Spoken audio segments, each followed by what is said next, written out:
my name is Sarah Claire Miller, and today I'll be talking to you about ice cream.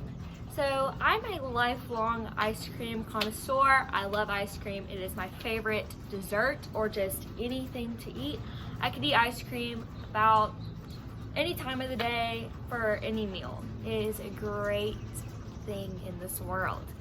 And actually, I'm not the only one who thinks that, because about 5.5 gallons of ice cream are consumed by each American every year. And about 87% of Americans have ice cream in their fridge at all times, which shouldn't be a shocker since the United States is the #2 leading ice cream country. A lot of Americans like ice cream, and today I'm just going to be going into the different types of ice cream, the different flavors, combinations, and basically anything that you can do with ice cream. So I just want to start off with how you would define ice cream. You could do it as a tasty and creamy treat. You could do it as a midnight snack, or maybe you just want to define it as a refresher on a hot day. It really does not matter. Everyone has their own ice cream philosophies, but if you're going by the Merriam-Webster definition, that one would be just milk and cream and some sort of mixture of butterfat. And then if you're going by the IDFA, which is the International Dairy Foods Association, their definition is that it has to have about 10% of milk fat. But now we're just going to go into the different types of the dessert. So by different types, I mean the different categories that you would have. So ice cream, to me, I would break it down into your hard ice cream, which is your boxed ice cream. So that's what we're going to start with. And hard ice cream is, the way it is aerated, it has more overrun, and it is stored at a cooler temperature to make it more frozen and compact. And this is the kind of ice cream that you'd find at like Baskin Robbins or at the grocery store, your normal boxed ice cream. There's different types of the ice cream that you could get. It comes in many flavors. This is probably the most flavorful type of ice cream, and the more combinations that you could do with that one. There's also the soft serve ice cream. Soft serve ice cream is the kind that you find at like Chick-fil-A or Sonic or fast food restaurants. This one is created with more overrun in the mixture, and it is stored at a little bit warmer of a temperature just so that it can mix into different things like a milkshake or something like that. Soft serve is very popular amongst basically anyone. That's the kind you get like in an ice cream cone or something like that. And then next we're going to move into gelato. Gelato is Italian ice cream, and my sister can tell you much about this, but I'm just going to give you the short and sweet version.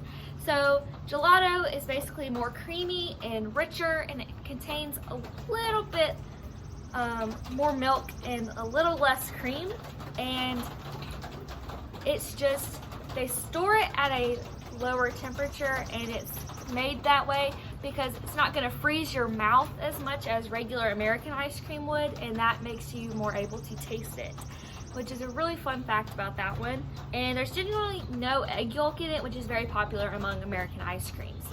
And then the next type we'll go into is sherbet. I love sherbet. I love orange sherbet, red raspberry, blue raspberry. You can do any basically fruit combination of that. Sherbet actually isn't really an ice cream if we're going to get into it, but it does contain a little bit of milk, so I am including it.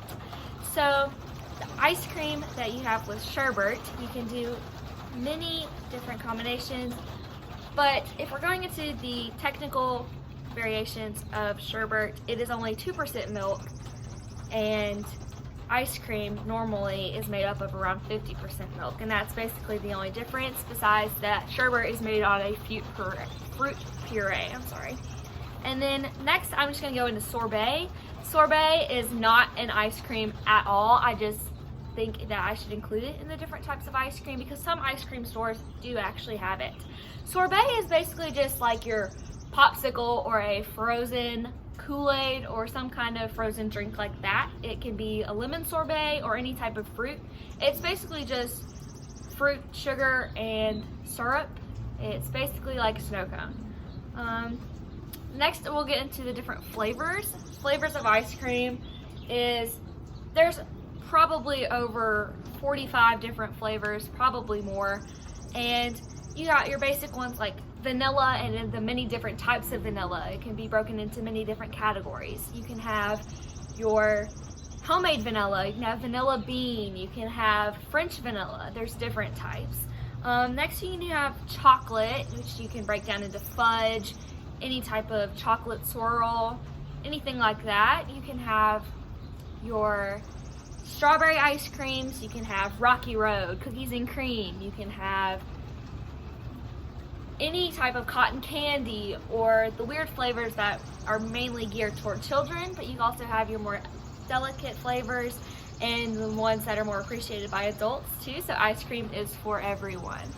And then your different combos, you can have a sundae, which you can mix like chocolate syrup and bananas and cherries and whipped cream, and you can have different toppings on it. You can have ice cream sandwiches, which are delicious, which is a cookie and ice cream just smushed together, which is absolute goodness. And then you've got your different caramels and coffees. And then today I just spoke to you all about ice cream, and I hope to see y'all all at the next ice cream social, and hope you have learned something new about ice cream that you probably didn't know before, and that we all just have a great found appreciation for ice cream. Thank you.